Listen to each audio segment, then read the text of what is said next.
Right now, we'll be talking to the great Jackie Meretsky about the weather picture across our country. Good morning, Jackie. Good morning, everyone. I hope you're enjoying the great weather in the Northeast. High pressure bringing you beautiful skies, light winds.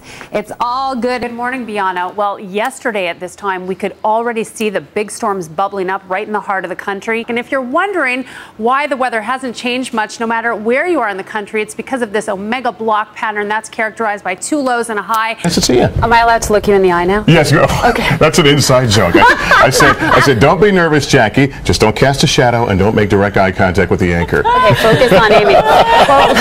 You weren't supposed to tell people that. All right, oops. Let's take a look at this Alberta clipper. I've been watching this system since Wednesday, and it's really picking up steam. In Florida, thunderstorms are actually helping with the fires. But in the southwest, strong winds and dry conditions mean firefighters are in for a long weekend. Do I need to come over there and break this up? My goodness. All right, let's talk about the weather. Going to go up, up, up, and peak on Thursday at 102 degrees. Well, Amy, that's exactly what's taken this flood disaster to another level. What we're facing now is an environmental hazard and a major health hazard. Believe it or not, there was an alligator sighting in Independence, Missouri, which it's a little bit far north to see an alligator, but here's what happened. So two police in Independence, Missouri, there's the alligator. They responded to a call.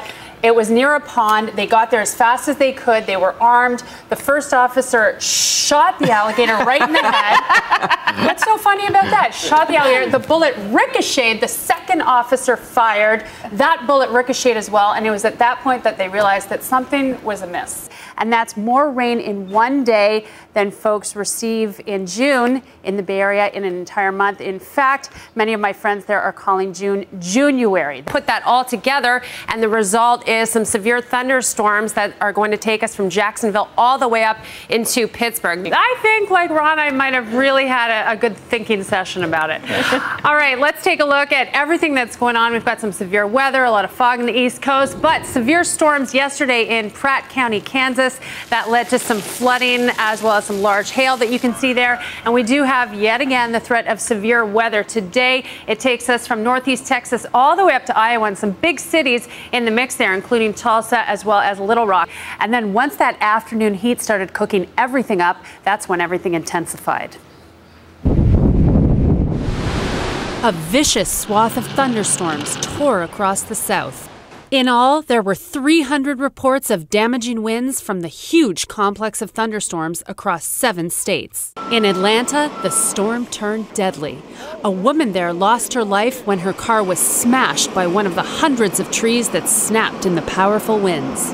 Lightning strikes may even have sparked house fires like this one. Just a huge, big black ball of smoke. So I walked down the street, and just this house right here was up in flames. Jeff Henderson was left in a daze when a large tree ripped his home in half. That is our kitchen table right here. And he wasn't alone. Gusting winds brought down trees and power lines down everywhere.